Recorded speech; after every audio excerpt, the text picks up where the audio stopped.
Hello and welcome to this MDC-TV special program. I'm Tony Leal. Since 2011, my guest has been keeping South Florida informed and prepared with her expert weather forecast on Local 10. Her incredible work in front of the camera has made her a trusted name in meteorology, with viewers tuning in daily for her insights. In 2023, the Miami New Times recognized her dedication and expertise by naming her Best Meteorologist.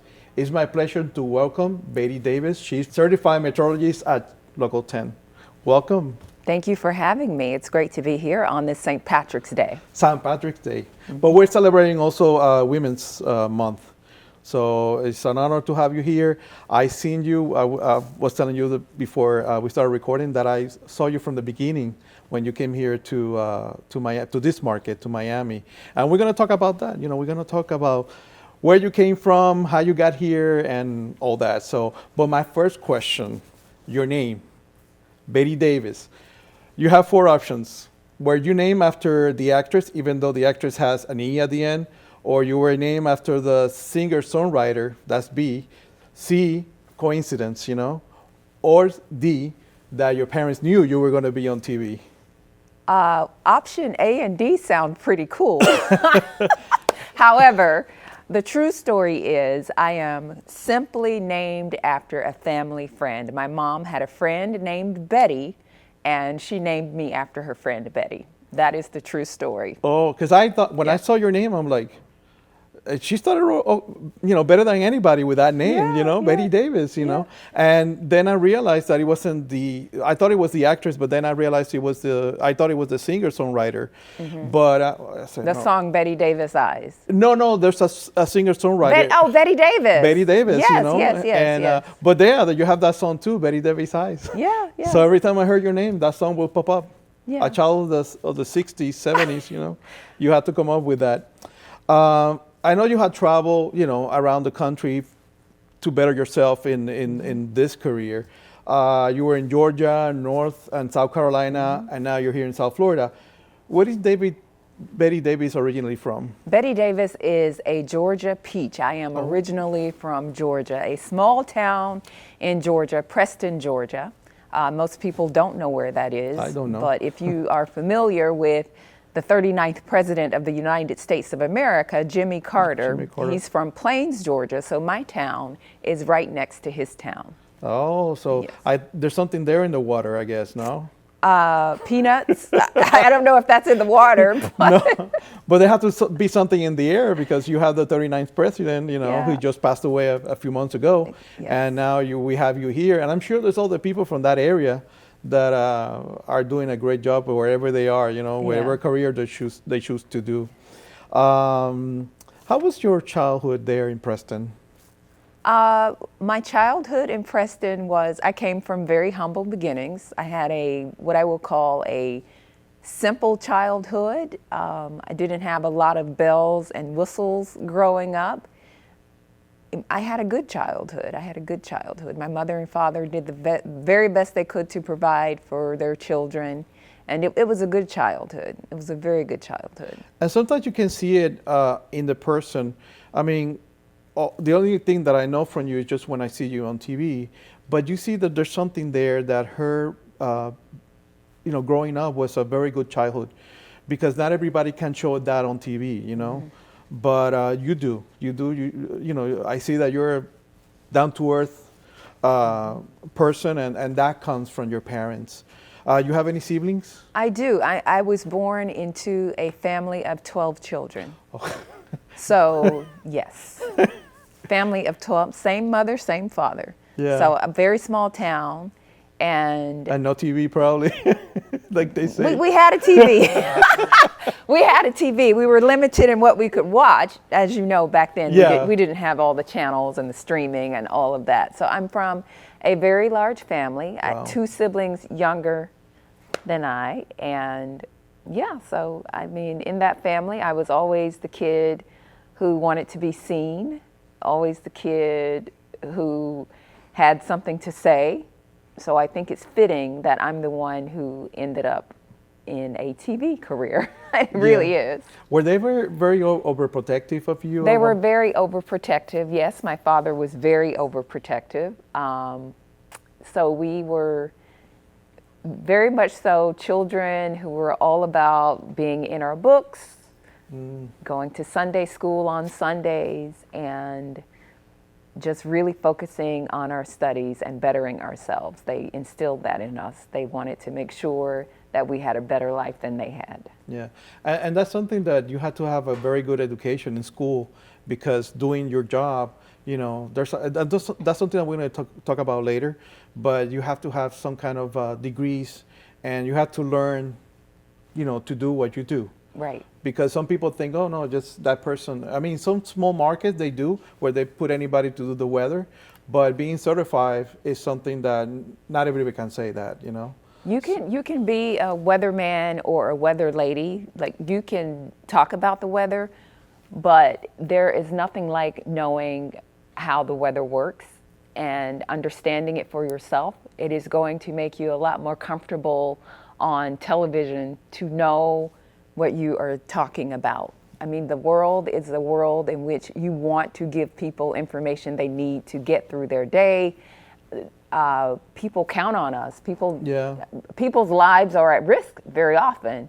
So I consider what I do a service to people, and I need to give them the information that they need that could potentially save their lives, and I take that very seriously.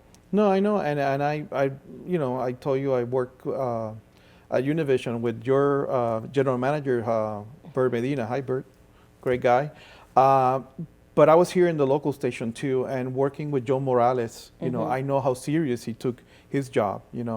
I knew he was very serious. He knew what to say, and people, once they find somebody like that, they trust you. Because, I mean, I'm not saying just because you're here, but normally I turn into Channel 10 to watch the weather because I like what you're doing. So to me, it's like, to see you here is great because I see you on TV every single day doing your job, and I trust you. I trust you because that's how I seen what you do, and I'm glad that you came to this market to help us. Right. I mean, one day could be hot, the next day is cold, and then the wind or the rain, and people are like, this is South Florida. Right. It's crazy. It's crazy weather all the time. That makes me feel really good, and I always remember, no matter how complicated the weather situation gets or what is going on, I always remind myself, did you tell people how warm it's going to be tomorrow, how hot it's going to be tomorrow, whether it's going to rain or not? Because it all comes back to that, the simplicity of that. What is the weather going to be like tomorrow? Yeah, and especially people that sometimes in the morning they tune in to see the weather when they go out of, they're going to work. I barely do that. Normally I see it the night before, meaning, I tune in the afternoon to see how the week or the day is going to be like. So a lot of people depend on that, because I do. I mean, I'm sure everybody else does. So, and what inspired you to pursue a career in meteorology? When I first started thinking about what I would become when I grow up, I was kind of all over the place. Even as a little girl, though, I knew I liked the spotlight. I had a lot of really good examples in front of me, though, of women who succeeded in math, in science, and engineering. My sisters, very smart girls. So, but I wasn't sure what I would major in. I thought I would major in engineering because I saw them majoring in engineering. And then I would watch the news with my dad all the time. And we would watch Peter Jennings' ABC World News Tonight. So I was like, maybe I could become a news reporter. I didn't want to anchor the news, but when I saw people traveling to Africa or traveling the world telling stories, I thought that would be cool to do. So I had that part. I kind of knew the industry I would wanted to pursue. Yeah. But then when it came time to go to college, I really didn't know what to major in. And I was like, but I knew which college I wanted to attend. And I wound up at Spelman College in Atlanta, Georgia, as an English major. Oh, wow. As an English major. And I did not figure out that I wanted to become a broadcast meteorologist until I did an internship at a TV station my junior year. I did an internship at a TV station in Macon, Georgia, 13 WMAZ.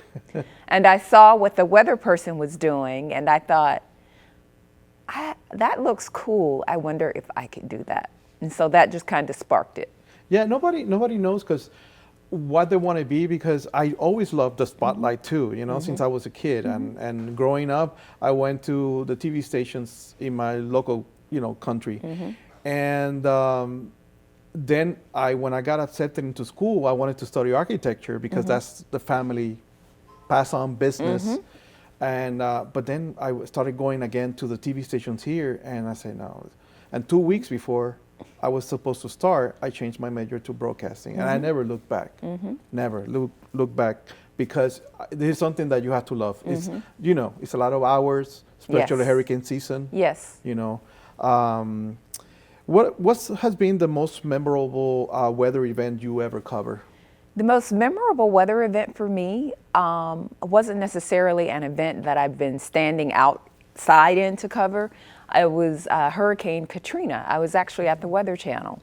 So when Hurricane Katrina hit, and being in the studio, tossing to my colleagues who were on the ground and watching the flooding, like watching the levees break and watching people being rescued, and I could not believe what I was seeing. So that is the most memorable event that is really seared into my mind. How has the weather forecasting technology changed since you first started your career?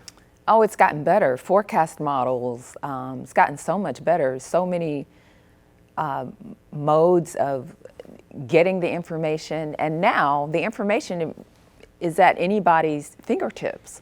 I mean, apps. Yeah. So there's just so many more ways of getting the information. The forecast models getting better, always improving. Drones now can fly and get data. Just more ways of getting data, even during hurricanes or whatever event. Just more ways of getting data and information. Yeah.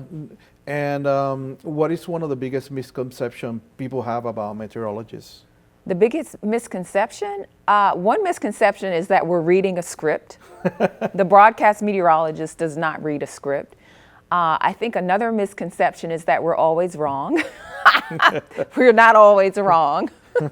Yeah. Those are a couple of misconceptions. Yeah, especially about the one in the green screen. We have a green screen here, so that's where you work. And I tell some of the students here that, you know, you have like 3 monitors, one on one, two, you know, one in one side, the other side, and then, you know, looking. So that's why you're looking to like straight. Exactly. And so that way you know where you're in the map. Right. You know where what's on your map. You can see it in front of you. Yeah. Like, yes. But did you rehearse it before you? No, I don't rehearse it. When I first started, I would rehearse. Now, not really. Well, it's been many years. Yeah, it's been almost 30. So. Oh, wow. So if you, if it's a really complicated weather day, I may kind of say out loud to myself how I want to explain it, but sometimes you just have to get up and go. So, but with time, the more you do it, it gets easier. It gets easier to get up and just talk about it. Yeah, and it's funny because I was there at Channel 10 once filming something, I can't remember what it was, and I see that everybody's moving because so many hours of news, you know, so everybody's, like I see even like the ones that do transit, and it was funny because I see them like without shoes, and the shoes are sitting right next to the green screen, and then they come out, they put them on, and here's the weather, you know. So I saw that, and I was like, oh my God, you know, because I was used to, you know, the male doing the weather at Univision. So that's why, to me, it struck me that, you know, I will see that. But it's reality. I mean, you're running from one side of the station and then going to the studio. Right, right. So you have to obviously, you know. You want to be comfortable. You want to be comfortable. And you want to run without falling to the floor, you know. So this segment is almost over. So we're taking our first break. But when we return, Betty Davis will share more insights into her career and journey in meteorology. Stay tuned.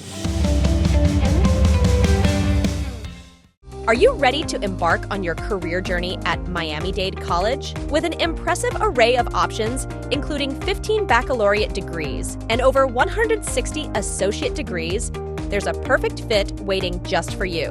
Whether you prefer in-person, online, or hybrid classes, we've got you covered. As the largest degree-granting institution in the nation, Miami-Dade College is committed to guiding you towards success every step of the way. Discover your path with us today.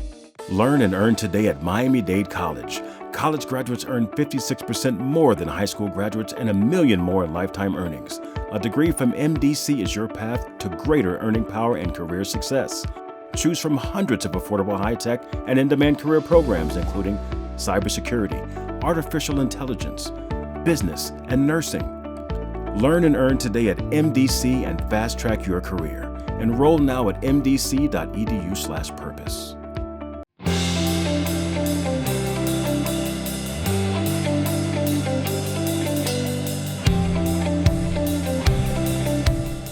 Welcome back. We appreciate you staying with us. So I was going to ask you, how did you prepare for the hurricane season? Well, we prepare for the hurricane season by, first of all, we do a hurricane special. So that's sort of our primer, our prep. We figure out what are the important things we want to talk about ahead of the next season. And we go out, we shoot stories, and revisit what happened in the last season, and we look at information, weather patterns to figure out what may be ahead for the coming season. And of course, we await the predictions from the National Hurricane Center to see what they're thinking the coming season may look like. How do they figure out that, the how many hurricanes they're like they say like 3 major hurricanes and then like 5 lesser? They're looking at many things. They're looking at sea surface temperatures. Are sea surface temperatures above average? What is the prevailing climate pattern going to be heading into hurricane season? Will we have an El Nino? Will we have a La Nina? Will it be more of a neutral So they're looking at several things to figure out what kind of season we're going to have. Yeah, I never know when it's El Nino or La Nina, and if El Nino will bring more hurricanes or La Nina is going to bring more hurricanes. So you feel like obviously you have to wait for something to happen, and then everybody's nervous because I know there was one hurricane, Aaron, I think it was like 1993. And it was coming directly to South Florida, and all of a sudden went up. And I remember because I had to work. I was working 24 hours that day at Univision because of the hurricane, and it didn't come. It just went up.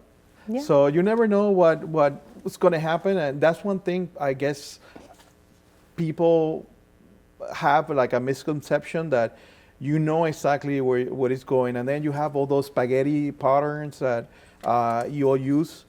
And I don't know which one to trust, about those patterns. That's why you should listen to your local meteorologist. Build your trust with your meteorologist. We'll tell you what's going on. You can have a very active hurricane season. You can have a season that brings 19 named storms. But guess what? If none of those storms ever hits your area, then for you may go away thinking, oh, it wasn't that bad of a season. Get what I'm saying? Yeah, but there's always one of those models that I see that most of the meteorologists use. I can't remember which one, the name of it, but there's how many models do they have? There are several, but the GFS model, the American model, and the European model. Oh, yeah. Those are the two you probably hear us talking about a lot. Yeah. When we forecast. Yeah. So we lean into those a lot to gauge what's going on, the direction in which a storm may go. And there was one season that we actually went over the names and we started going to Alpha, Beta, Charlie. That's a few years ago, and I never seen something like that. Right. Well, now instead of using the Alpha, Beta, Eta, the National Hurricane Center has a supplemental list of names now. So they have a secondary list of names that we'll use when we go over. Yeah. I guess they weren't prepared at that time. They never thought that we were going to have so many hurricanes. Well, here we are.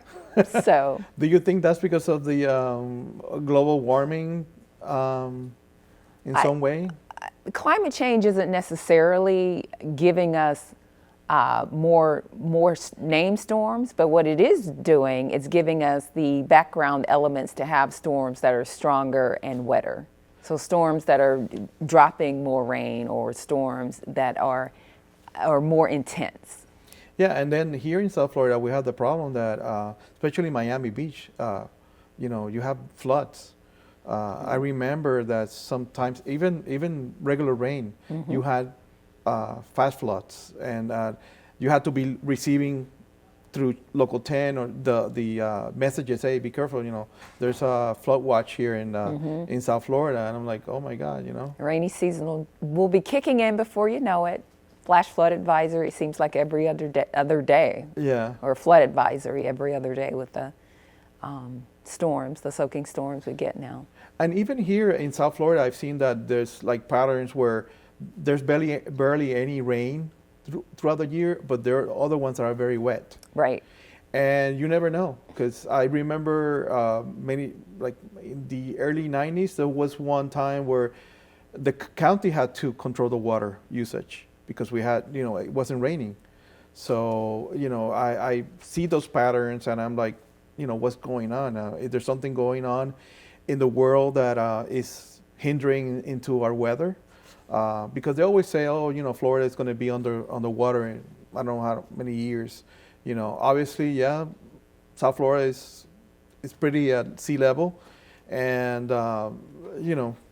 you have to be on the lookout. I mean, I don't know how many years we'll get to that point, but it's something to be worried about when you live here in South Florida. Right. I'm sure everybody is thinking, and hopefully everybody's doing things to mitigate or prepare for what the future may bring here. Yeah, that's definitely what we need to do.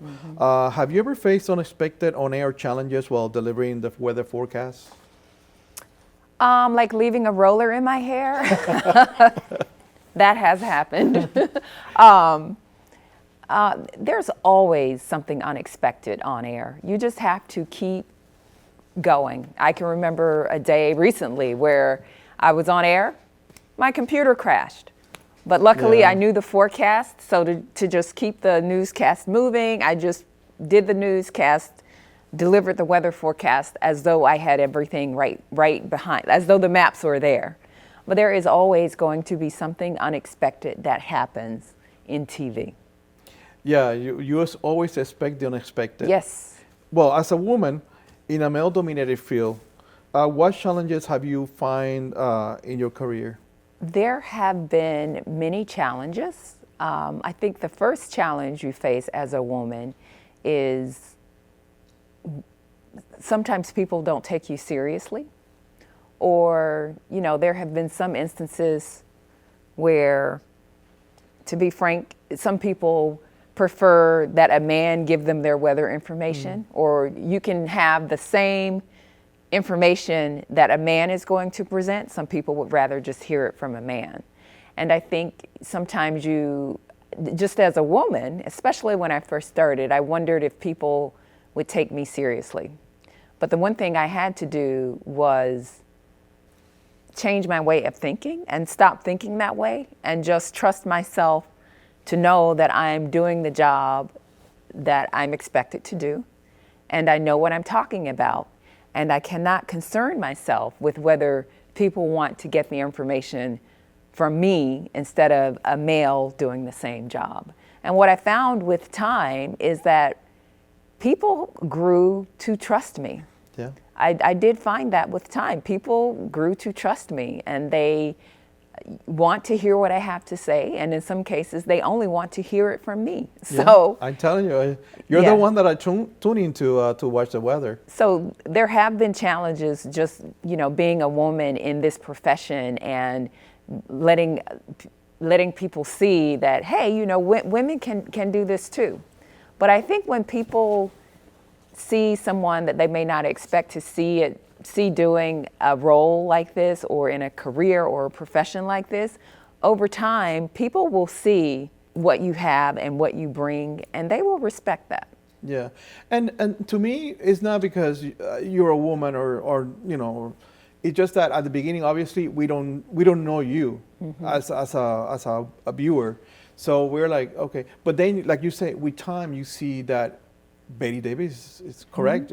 I like the way she tells us, you know, the weather and her forecast is on point.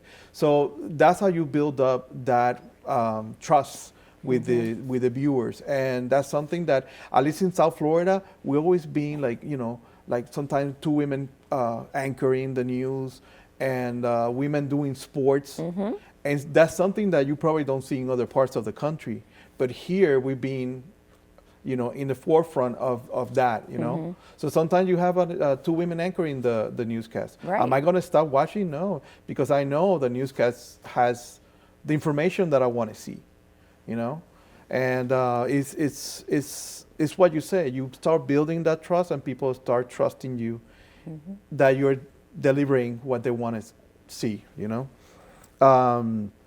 We didn't talk that obviously you started in Georgia, your career. So how was, people don't understand that you had to move from place to place, and that's something that happens in television. That's why I've been in Miami, in the Tampa Bay area, in Chicago. Now I'm back in Miami. How was that trip of yours from Georgia to North Carolina to South Carolina? Can you talk about that a little bit? Sure. I started my first TV opportunity actually came at CNN as a writer. Well, actually, the entry-level position there back then was called a video journalist. Yeah. So you go into that position, you rip scripts. I don't think we do that anymore because everything's automated. Yes. But you gather the scripts for the anchors, you get the anchors coffee. You basically do anything that needs to be done in the studio.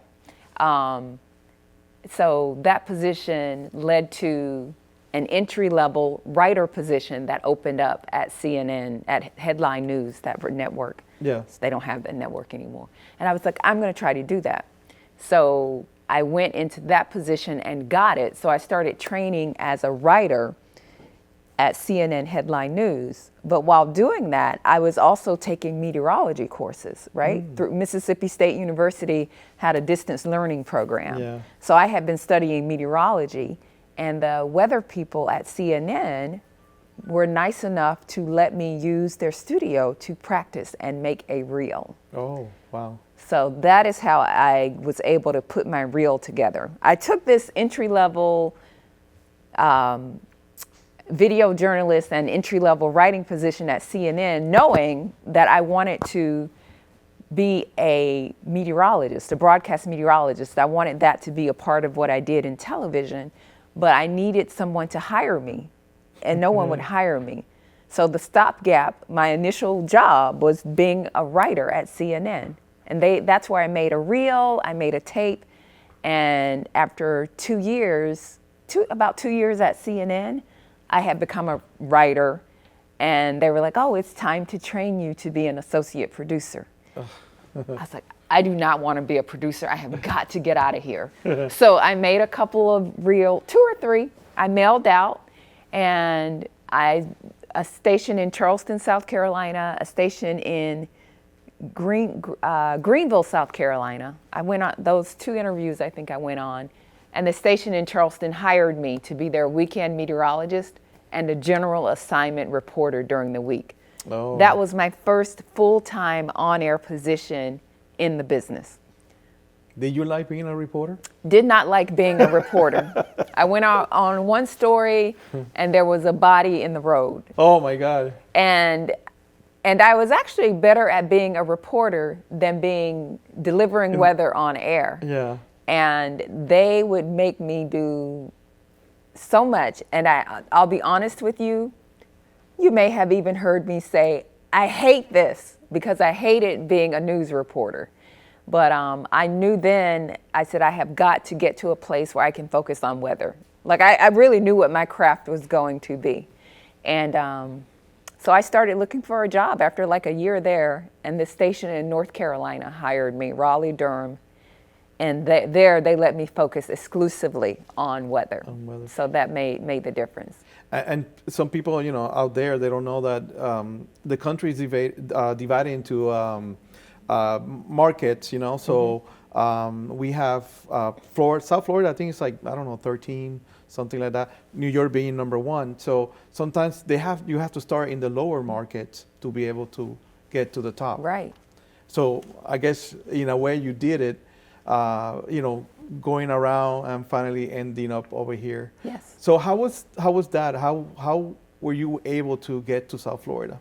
I do want to say one thing about that experience in Charleston, South Carolina, that at that time, I was young in my 20s, hated being a general assignment reporter. That, even though I hated it, I am so glad I had that experience, because being a general assignment reporter, I think helped me really with my ability to tell a weather story. Yeah. So if anyone watching this can take anything away from that experience, if you start out in this business doing something you don't necessarily want to do, embrace it and do it and give it your all, because it is going to help you in ways you don't see at the moment. And also respect it, because yes, when I was a producer before, I had everybody do stuff for me. Now I'm here in this small situation where we have the students and a few of us, and I find myself doing everything. So I have learned now at this point what people used to do for me. So that's something that you always have to respect. Respect the studio, respect your career, and that's how you get the trust from people. right. So, we're going to take another break. Okay. And we're stepping away for a quick break. But when we return, Betty will reveal the secret to her success. Stay tuned. Miami-Dade College has career paths in anything you want to be. What's your story? Be global. Be cutting edge. Be inventive. Be investigative. Be a hero. What do you want to be? Be the best. Be you. Be MDC. Are you ready to embark on your career journey at Miami-Dade College? With an impressive array of options, including 15 baccalaureate degrees and over 160 associate degrees, there's a perfect fit waiting just for you. Whether you prefer in-person, online, or hybrid classes, we've got you covered. As the largest degree-granting institution in the nation, Miami-Dade College is committed to guiding you towards success every step of the way. Discover your path with us today.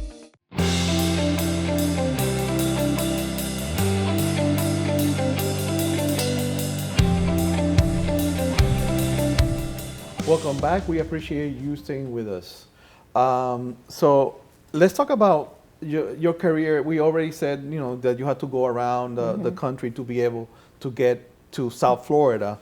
How that has helped you to become more secure of yourself? Well, you learn and grow at every stop.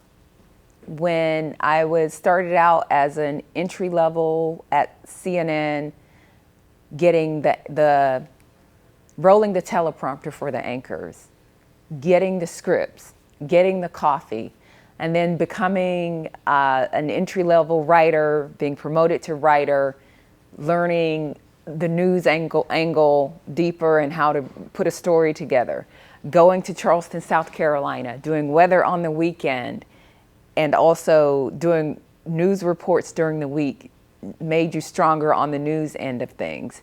Going to North Carolina, finally being in a market where I was focused only on weather, honing my abilities to cover severe weather, learning a lot more about the science itself. Then going to the Weather Channel, working among top experts in the world, and learning a lot more about weather and terminology and how to work with others. And then finally you know, when that opportunity at the Weather Channel went away and moving here, I think everything really came full circle, because you're at a point where I came here as the weekend meteorologist, weekend morning, and then I got promoted into the primary role and was named chief meteorologist for the station. Everything came full circle. So I'm in this space where I understand every job that it takes for a newscast to exist. And like you said earlier, I have a respect for every role that everybody plays to make this newscast come together. And all of those experiences made me better. They made me better when it comes to understanding what I need to do to execute the job, and also when it comes to just getting along with others. Because as you know, in TV, you deal with all egos, kinds of people, personalities, and egos. So I think that is why I have been able to survive, especially in the Miami market. It's unlike any other. I've been able to survive in this market for almost 15 years. Knowing that, you know, like you say, doing the prompter, I did the prompter too. So when I had to read the script, because at that time it was a typewriter. I think there were like 4 copies. One was pink, one was blue, yellow, one was white, and I had the white, because that's the one you put on the little camera that had a teleprompter. And then I was there when we changed to electronic. To me, it was great, because whenever they killed the story, remember you had to like go through the papers, because I had everything set up, and all of a sudden you hear, oh, we killed story number 45.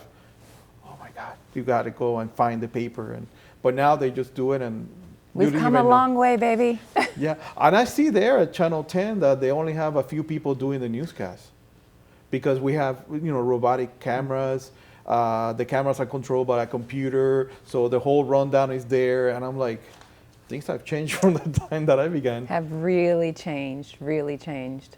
I want to say egos do exist in newsrooms, and also people have different levels of talent, and some people need a script. So there are different levels of talent. I do think some people are naturals in this business. Some people are naturals, some people are not, but I think if you want it bad enough and you just keep doing it, you become better and you become efficient at doing the job. But I do think some people are naturals, and some people just work over time to be able to do the job efficiently. So I do think there are levels to the talent. And I've seen it, because I told you that Leah Morejon, the reporter at Channel 10, she was my intern at one point, and I knew that there was something there. Right. You know, and I saw her go up from associate producer, traffic, and then reporter. I saw her one time anchoring the news. So I was like, wow, you know, and that makes me feel good, because, you know, you see those talents. And sometimes you see a person and you're like, this guy's not going to go anywhere. And still, sometimes they do. And they rise. They rise, you know. People you don't expect. So I try not to ever judge how far a person can go, because I have seen some people just have it. Some people don't necessarily have it, but they keep at it and they get there. Yeah, and you never know. You never know. Do you think that the role of women in STEM fields has evolved over the years? I think the role has definitely evolved. I think there are more women in STEM. I feel very fortunate, because I grew up in a household where I had women, my sisters, who were in college majoring in engineering, so I saw that, succeeding in math and science. So, but I definitely think the women in STEM has evolved. I watch my nieces, you know, major in neuroscience. Wow. And so it's definitely evolved. More women. And there are more women who are broadcast meteorologists, more women who look like me who are broadcast meteorologists now. So the field has definitely evolved. And that's good, because you can't say, oh no, because you have to be a man to do this job. Now you're shown, the Euro woman, also you're African American, you're being able to succeed in this field. So sometimes when I hear people saying, oh no, there's no opportunities for me, I say no, There are opportunities for everyone. Everybody. You make your own opportunity. Right. So before we go to some of the students are going to ask you questions, what advice do you have for young girls who want to pursue careers in meteorology or broadcasting? If you want to pursue a career in broadcasting, I say go for it, but also go for it knowing that the business has changed. And I know you will probably say, when you say it has changed, what do you mean by that? Well, I think the one thing that has changed, we were talking about how you have to go from this market to that market to that. You don't necessarily have to do that anymore. And if you want to pursue a career in meteorology, please go to school and learn everything you can about meteorology. You don't have to major in meteorology. You can major in computer science, but just make sure you take as many meteorology classes as you can, so you'll know what you need to know about weather. Yeah, I see in small markets that the same person doing sports is doing the weather. But and that's why you want to make sure that you are certified and you have that. And you're only going to get the certifications if you have the education. Yeah. So you have to do the coursework. So I'm going to do something different this time, where I'm going to say, we're going to have a segment called Confessions from the Green Screen. And to those people that are watching, the green screen is where they do the weather. It's green, basically. So we have our first question, and go ahead. Hi, Mrs. Davis. My name is Jordan Lee. I'm majoring in broadcasting, and I'm a student at MDC. Social media right now is on the rise, and it's taking over. How do you see social media, how do you see broadcasting in the future, in, let's say, like 20 years from now? Jordan, that is a very good question. And frankly, I don't know how I see broadcasting from now. I mean, I try to, the one thing I see, everybody is on this device right here.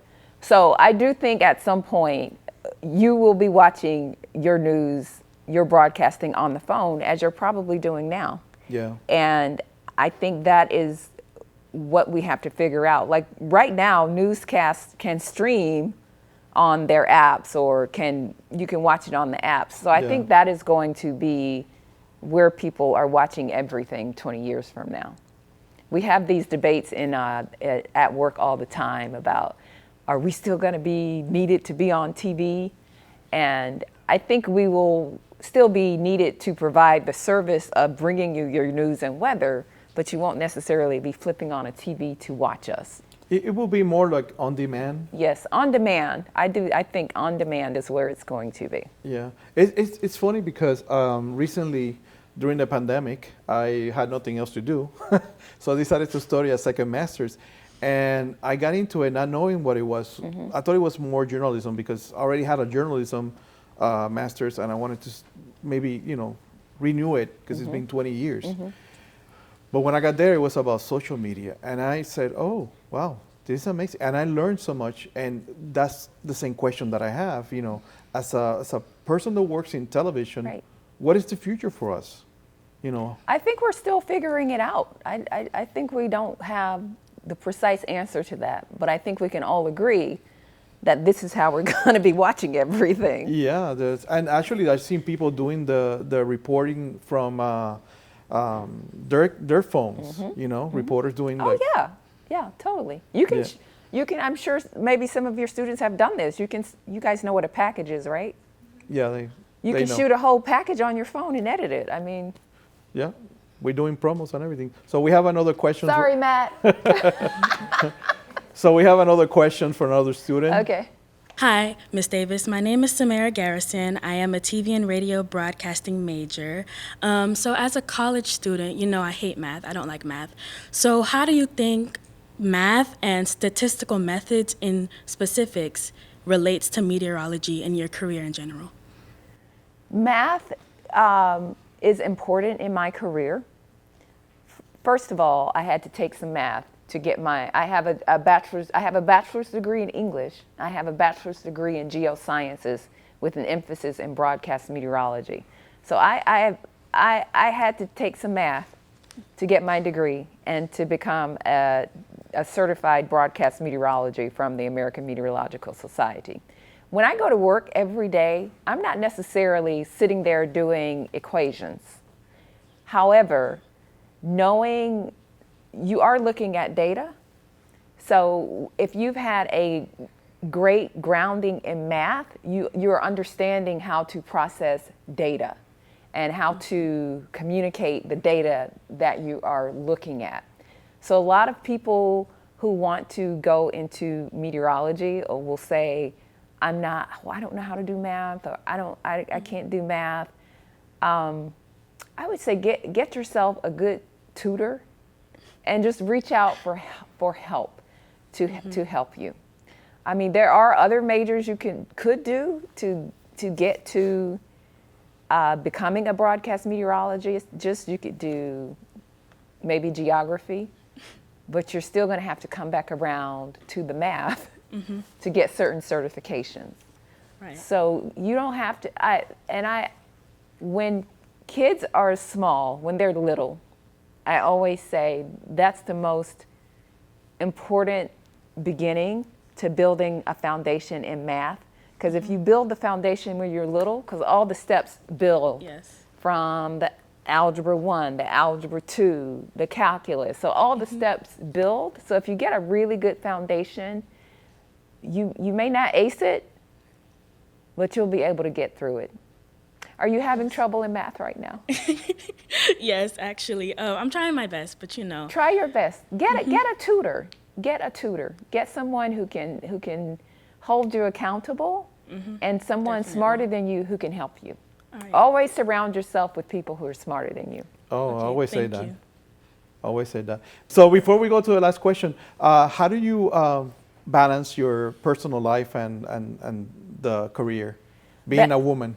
Being a woman, it is very challenging, I'll put it that way, but I'm able to have a decent balance because I have a great husband, so I have to give. That helps. That helps. So he's able to help with a lot of things that I can't do if I'm not home. Yeah.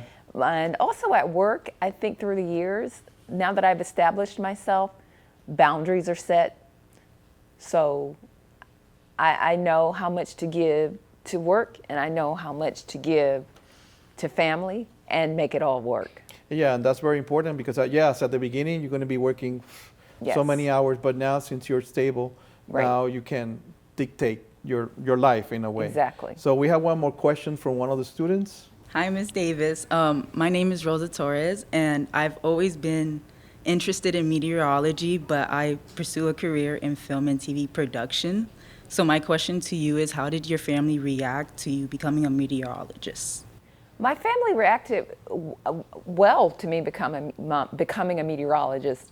When I first graduated from college, it took me a few years to get someone to hire me to do anything in TV. So they were just like, just get a job. But then when all the pieces for me wanting to pursue meteorology finally fell into place, they reacted very well to that. Once I landed a job, they reacted very, very well to it. They've always been very, very supportive. But you know, starting out, it was rough. I was broke. I felt like nobody would hire me to be in TV. Some people were able to land their first TV job like right away. It took me a while. It took me a couple of years. So I felt discouraged, but you know, I always say, and I believe this because I'm a living witness, it all works in God's timing. So all the things I had to do before I could finally land the first job or someone let me talk about weather on TV, it was all according to God's plan, and I believe that. And also the word persistence. Yes. You know, if you're not persistent, you're not going to I was persistent. Yeah. So for all of you out there pursuing these careers in TV, film, becoming a broadcast meteorologist, you have to be persistent and you have to do the work. You have to do the work. Yeah, it's not just showing up in front of the camera and being No. a pretty face. You have to, and that's something people don't understand. I've seen some of the like in major news, national. Some of them are the anchors are like lawyers, Attorneys, yes. and I'm like, wow, you know, and that's why they're able to have a good show and ask all those questions that I won't even think of. Right. So the time is up. I would just want to say thank you so much for being here with us today. I'm sure the students are very happy to see you here and see your life and everything you have done to be able to be a model. Not only, I don't want to say only to women and only to African Americans, but to everybody. Because this is something that is international. This is something that it just doesn't go to one gender or race or anything like that. You were able to make it, not because of anything, but because your persistence. And that's what we want to make sure that our students do the same thing. So thank you so much. Thank you. That's a wrap for now. Thank you for joining us. I'm Tony Leal, and I look forward to seeing you soon. Until then, have a fantastic day.